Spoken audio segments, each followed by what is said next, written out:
Merci beaucoup. Vous m'entendez? J'ai pas beaucoup de voix, alors je me mets proche du micro.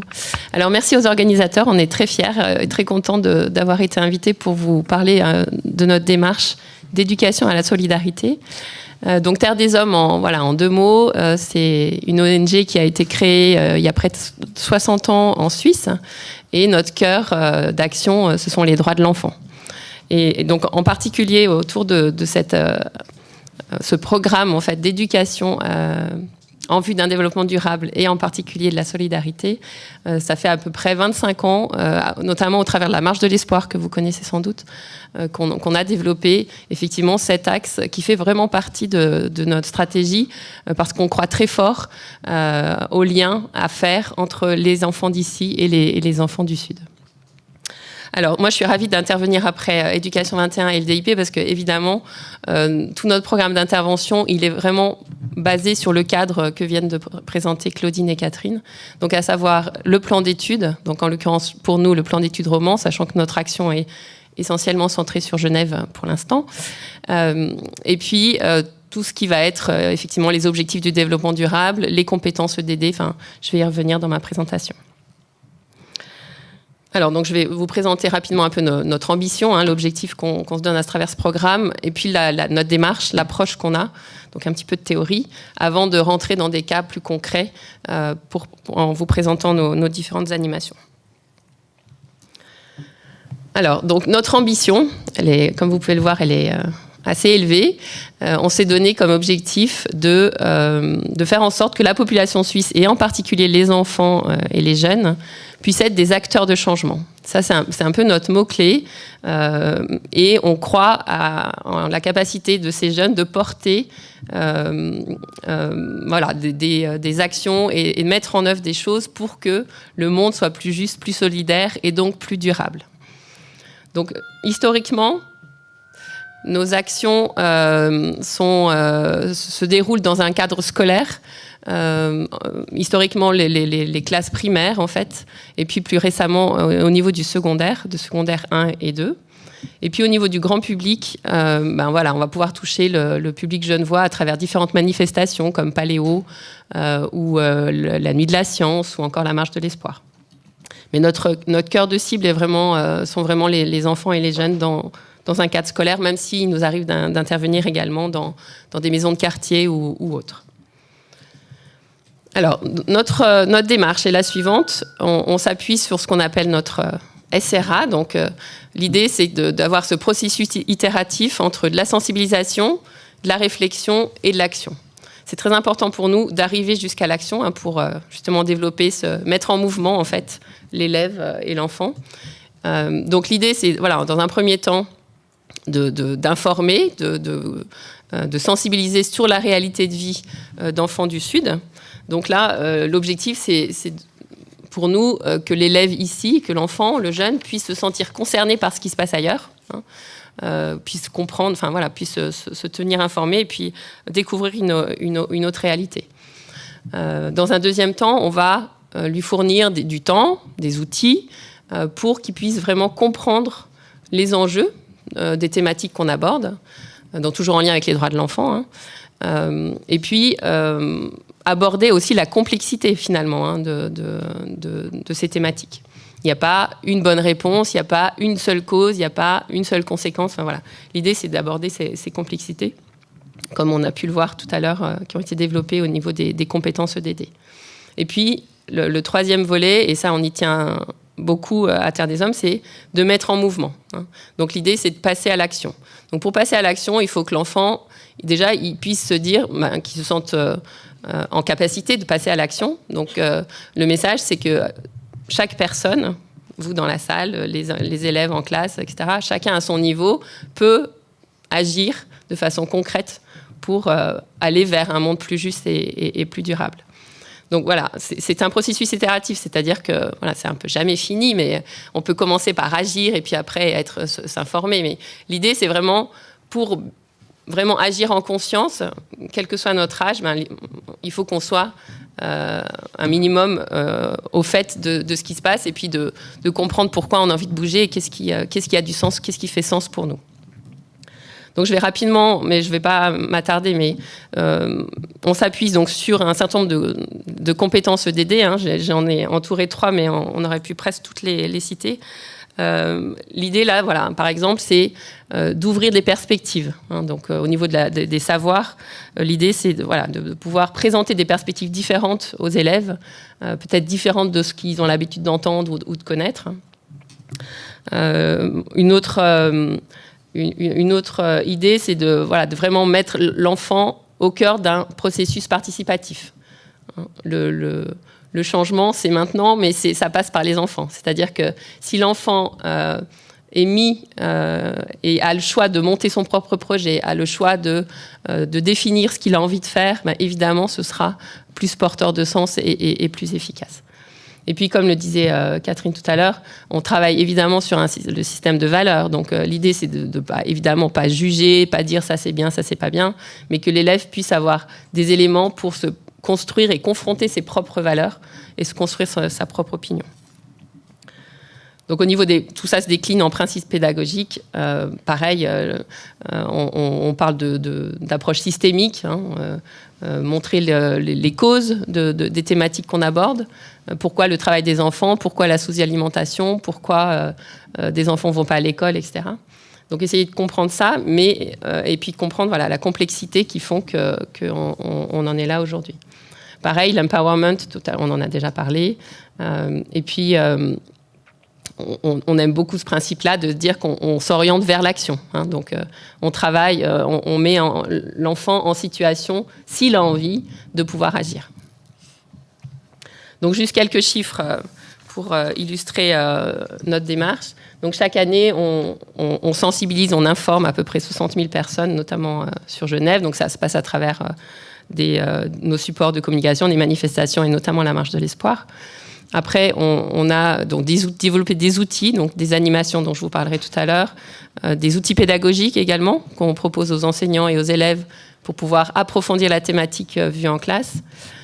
Et puis, tout ça tendant vers l'action, donc avec des actes portés par des élèves autour de la citoyenneté, de la consommation responsable, du bénévolat également, hein, puis toute forme d'activisme est entretenue et puis est générée par notre programme de sensibilisation.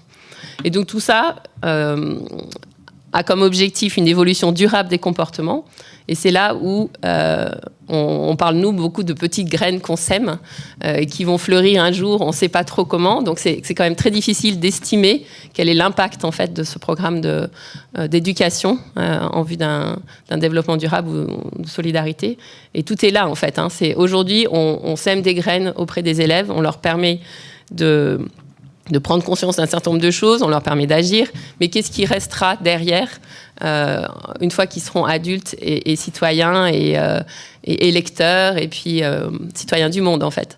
Et donc voilà, bon, on a commencé à toucher du doigt, on a lancé un programme de recherche avec le DIP puis l'Université de Genève pour essayer d'appréhender ça, mais c'est vrai que c'est un sujet de recherche très vaste et qui a été assez peu défriché pour l'instant.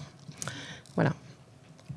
Alors concrètement, donc nous on développe on propose en fait un catalogue d'animation en lien avec le plan d'études roman.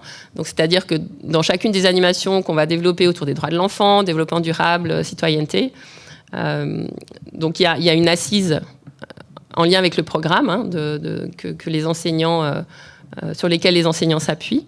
Et puis les animations ont été validées par le DIP.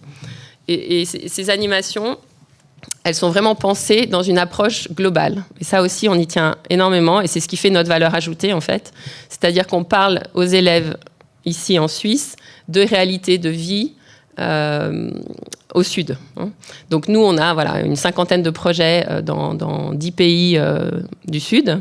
Et là, l'idée, c'est vraiment de faire le lien entre ce que vivent au quotidien les élèves ici et ce que vivent des enfants du même âge ailleurs.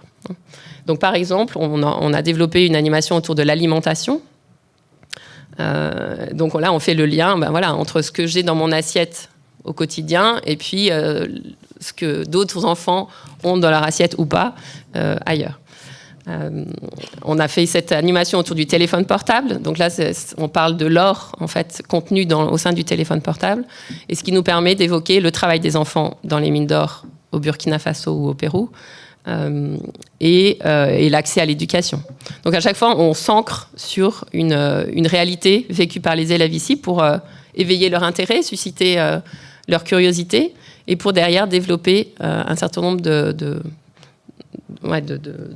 d'étapes dans l'animation. Donc nos animations durent 1h30 et on a un certain nombre d'outils aussi à disposition pour baser sur des jeux de rôle. L'objectif, c'est de développer l'empathie et puis évidemment susciter l'intérêt de la part de l'enfant pour que ça lui évoque quelque chose et qu'il en reste quelque chose.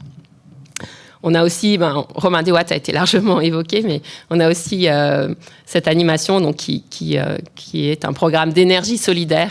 Donc là, Grégory, dans la salle, qui anime ce programme, pourra répondre à vos questions si jamais. J'ai apporté des DVD aussi du film pour vous présenter tout ça après, si ça vous intéresse. Donc, je vais revenir sur un exemple concret de ce qu'on a pu mettre en œuvre ces dernières années. Donc, pour rebondir sur ce qu'a dit Claudine au niveau des plateformes EDD en fait montées par plusieurs communes, et donc une des premières communes à avoir lancé ces plateformes, c'est la ville de Lancy. Et donc en 2015 on a monté ce programme avec les 11 établissements publics de la ville, donc qui allaient des écoles primaires, cycles, collèges, centres de formation professionnelle technique, centre de transition professionnelle. Enfin, voilà, les 11 établissements étaient autour de la table pour développer ce programme commun. L'objectif, c'était développer une culture commune, donc tout ce qui est connaissance mutuelle, et puis à partir de cette animation qui touchait les enfants. Dès qu'on parle de téléphone portable, c'est un peu quand même le bébé. Voilà, c'est un outil sur lequel on met beaucoup d'affectifs en fait, et donc les enfants ont vraiment bien accroché.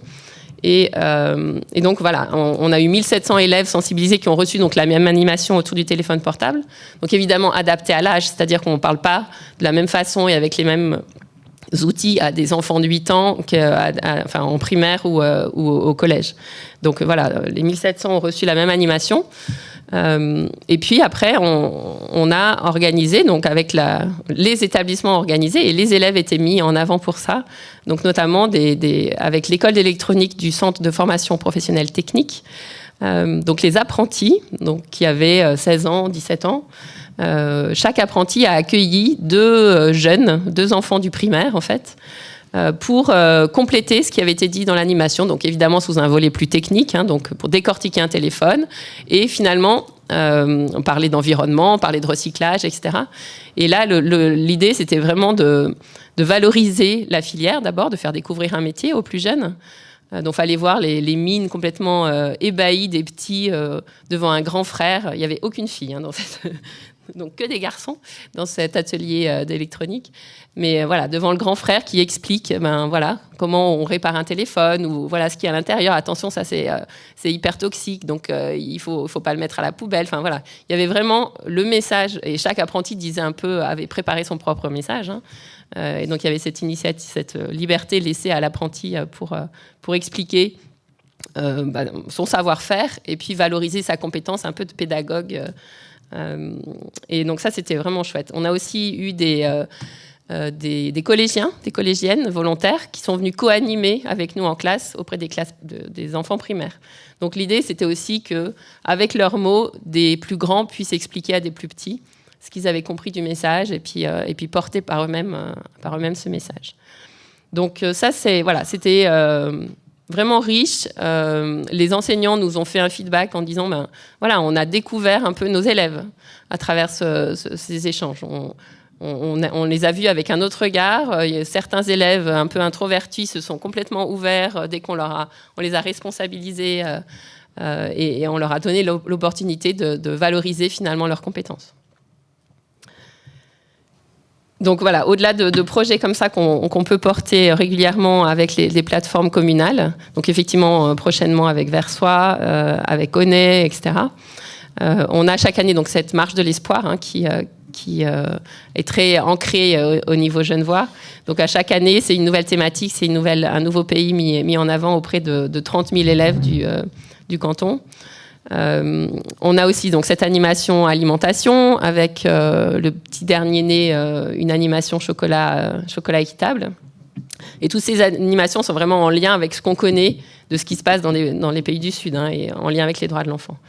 Et puis là, ce qui est intéressant autour de cette thématique, on a pu, on parle de jardin potager dans les écoles, toutes les mises en pratique, hein, le volet A de notre démarche, hein, donc le volet action, il est infini. Donc pour l'instant, on a mis en place un partenariat avec l'école hôtelière de Genève. Donc les apprentis cuisiniers sont, j'ai quelques photos là, hyper fiers d'endosser la toque pour cuisiner un repas local et de saison. Et puis avec la ferme de Budé, donc là, voilà, on les voit sous la pluie en train de ramasser des oignons.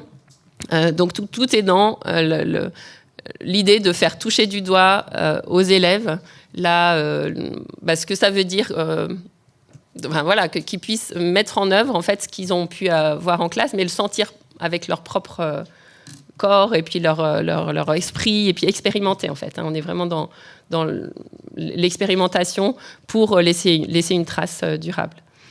Donc on a après cette animation téléphone portable où là on propose en fait, on réfléchit pendant l'animation avec les élèves sur quelles solutions. Est-ce qu'on est obligé de changer de téléphone chaque année ?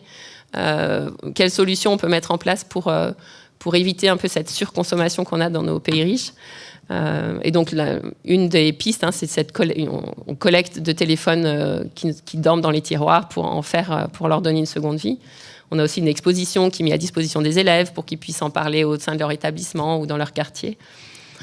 Voilà. Et puis on a Robin des Watts, qui est un partenariat commune, école, et puis des projets qu'on a en Amérique latine. Et enfin, on a aussi développé ces dernières années, notamment à travers Robin des Watts, mais cette notion d'élève ambassadeur, donc qu'on a vu aussi à Lancy. L'idée étant que des élèves puissent parler avec leurs propres mots de ce qu'ils ont pu toucher du doigt avec nous, mais qu'ils puissent répliquer ce message auprès de leur père, de leurs homologues ou alors d'enfants plus jeunes. Donc voilà, plein de choses à imaginer, à faire encore. Hein. Mais c'est vrai que c'est très exaltant de voir à quel point les enfants sont touchés dès qu'on leur parle de choses concrètes, de réalité de vie, d'injustice en fait. Les jeunes et les enfants sont vraiment très friands en fait d'en savoir plus et puis de pouvoir sentir qu'ils peuvent agir par eux-mêmes en fait. Voilà.